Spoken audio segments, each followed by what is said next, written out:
There's a wonderful practice in Mahayana Buddhism called giving and taking. It's part of a practice that was developed by Atisha Dipankara, one of the great masters of Tibet and Nalanda University in India, a tremendous influence on Buddhism, a great scholar and a major teacher. Today is Mother's Day, so I thought I'd talk a little bit about a meditation practice that he developed as part of his giving and taking meditation. The practice is basically we give all of our positive attributes and collected good karma to our mother, and we take all negative karma that she may have committed on ourselves. This practice is not just practice with respect to one's mother. The practice in using one's mother as a meditation topic is a place to begin learning how to actually develop samadhi, meditation skill in this form of practice. It can be extended to all individuals, and in fact it should be, particularly taking our friends or family members as our object of meditation, taking neutral people that we may just see in passing every day, people we work with, as a topic of our meditation. And then lastly, taking enemies as our topic of meditation, offering all our good fortune to our enemy, or who we perceive as our enemy, and are taking on all their negativity, negative karma, reviewing it very carefully in one's mind, and then taking it on and having an aspiration that we absorb their negativity. Needless to say, the psychological implications are enormous here as a way of, an indirect way of removing our own impediments to Dharma practice.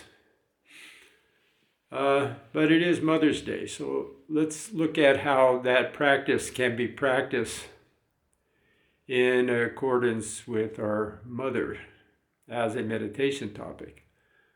Coincidentally, I've practiced this many times and for months on end.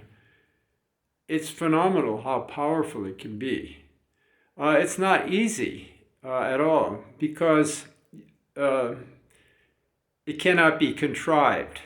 You got to go deep enough into the meditation to where you actually feel tears and flowing down or uncontrollable crying occur, to get so absorbed in the practice of taking on any negativity of one's mother and giving her all our goodness, whatever good we have accumulated. So the practice has to be very uncontrived and heartfelt. So to get to that point, it takes practice. In the beginning, it's going to be contrived, mere words. But if one stays at it long enough, it will be uncontrived and really heartfelt. Because when one thinks about it, there is nobody in the world that has ever loved us like our mother has. No one in the world has ever been so proud of us as our mother has. No one in the world has made sacrifices for us as our mother has. If you really consider it, no one compares to one's mother. A mother cares for her child from the time it's conception inside the womb. Whenever she sits down, she thinks first of the comfort of that little fetus in her womb. Every time she walks up the stairs or down the stairs, she's thinking of her little child inside. Every time she sweeps the floor, picks up anything, she thinks, oh, is my little one comfortable? When she lies down to sleep, no matter how exhausted she is, she first thinks, is this position comfortable for my child? After the child is born, it continues for years, where the first thing in the mother's mind is her child. The child merely whimpers and she goes running. And this goes on 24 hours a day for years.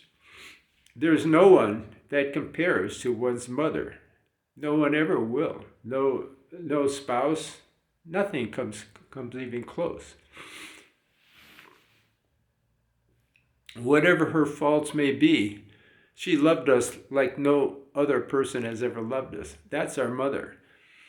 Atisha, in his wisdom, uses the mother for the purpose of developing this form of meditation, taking it as an avenue to develop samadhi, to enter deep meditative states and remove one's own impediments. Because it's natural. Just as our mother gave us food and nurtured us, this form of practice can nurture us. Meditation on our mother.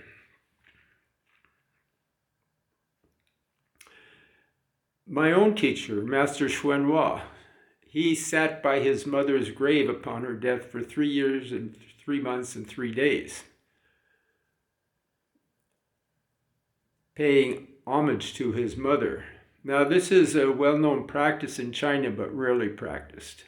But he was one of the exceptional ones that actually did this practice.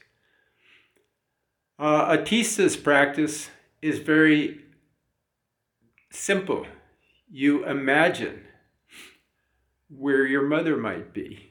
Let's say she's not alive, as in my case, but I'll give that as an example. But if she's alive, you imagine wherever she may be. And you think about her. How is she doing? What obstacles she may have.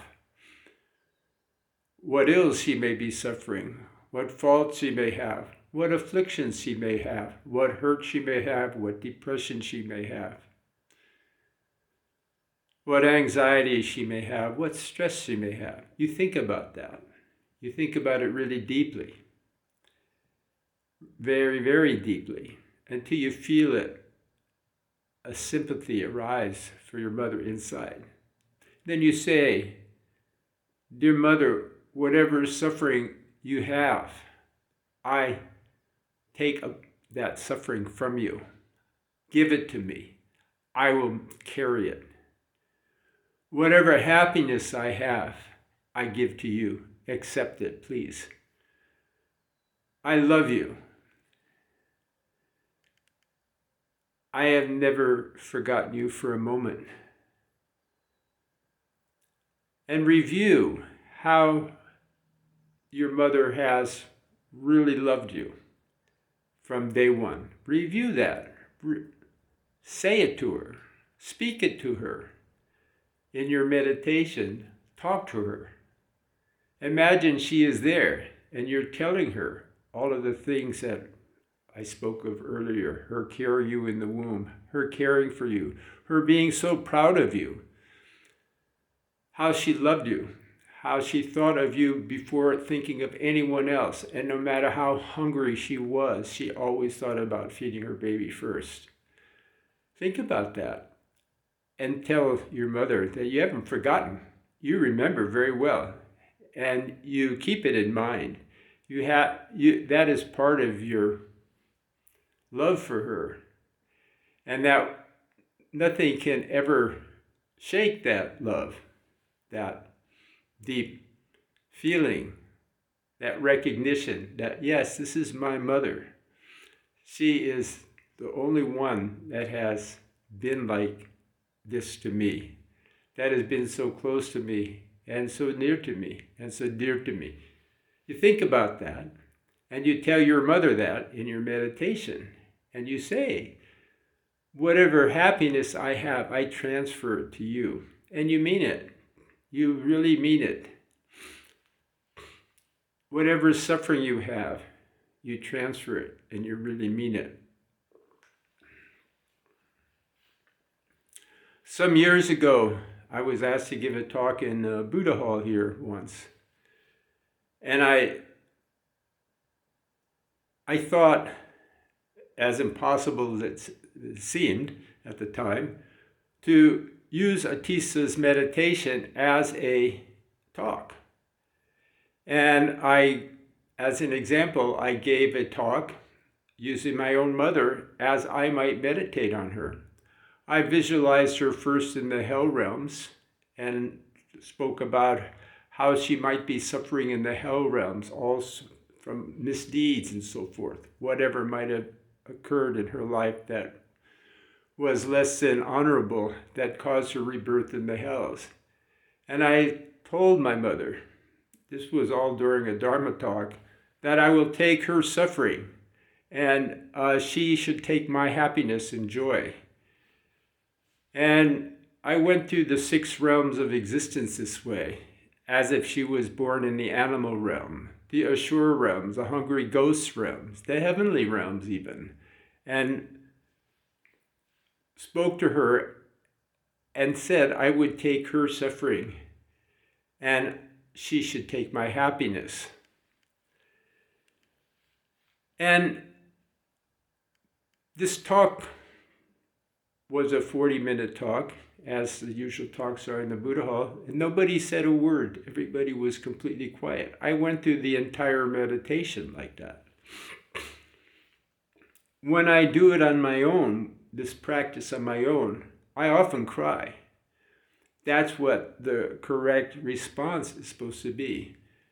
Because if you really are uncontrived and you sincerely feel that there's a transference taking place, you're taking on your mother's suffering.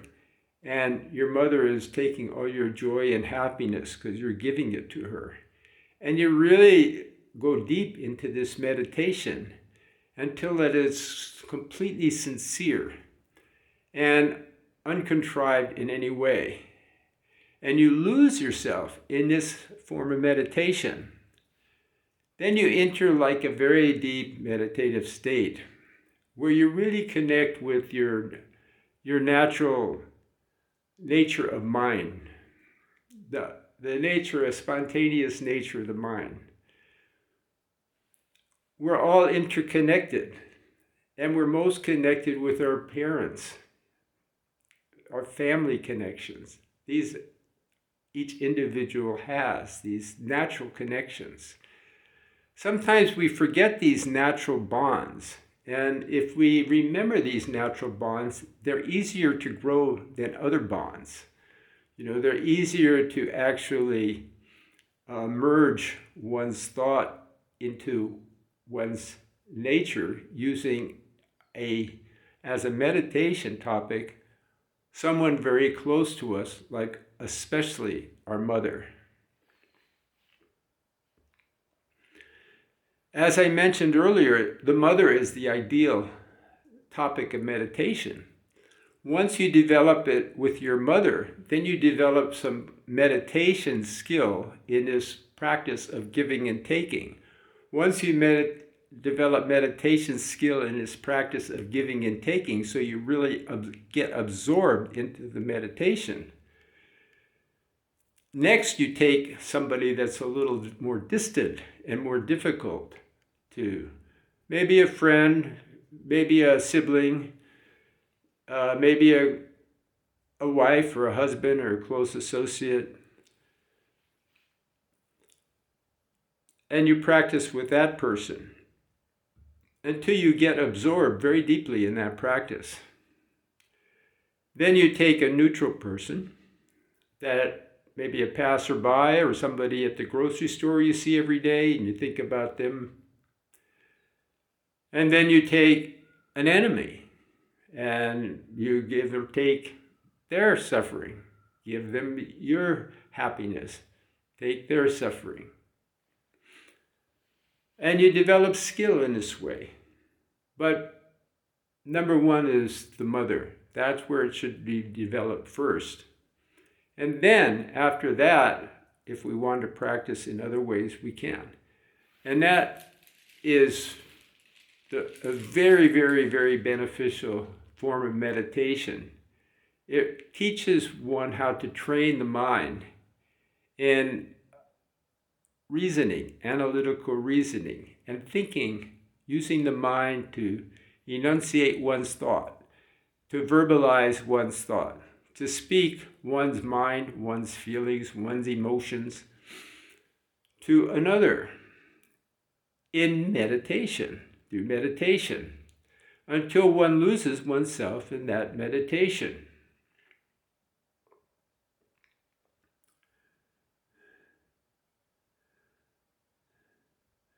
This is all related to the practice of Atisas of exchanging self and others. Exchanging self and others is like if, for example, you have someone you intensely dislike, or you think very lowly of, and you assume their position, and you look at yourself through their point of view, and then they look at you through their point of view. So you exchange, and you think of yourself as they might think of you, and you imagine that, and then you verbalize yourself how you think about them. So this makes the mind very pliant, flexible, and malleable. You think about some person that you maybe very jealous of, or that has a very superior position to you socially, and you think how they might look at you, and you verbalize it, and you think, oh, how they view you.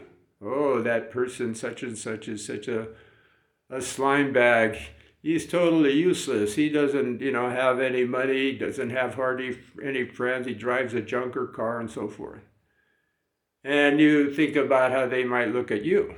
And then you think of how you look at them. Oh, that person has got so much money and a beautiful house and blah, blah, blah. I wish I was like that. And you visualize yourself from their perspective and also articulate them through your perspective until you actually get all the perspectives mixed up and you see how your mind works, how it makes these distinctions about high and low, good or bad, superior and inferior.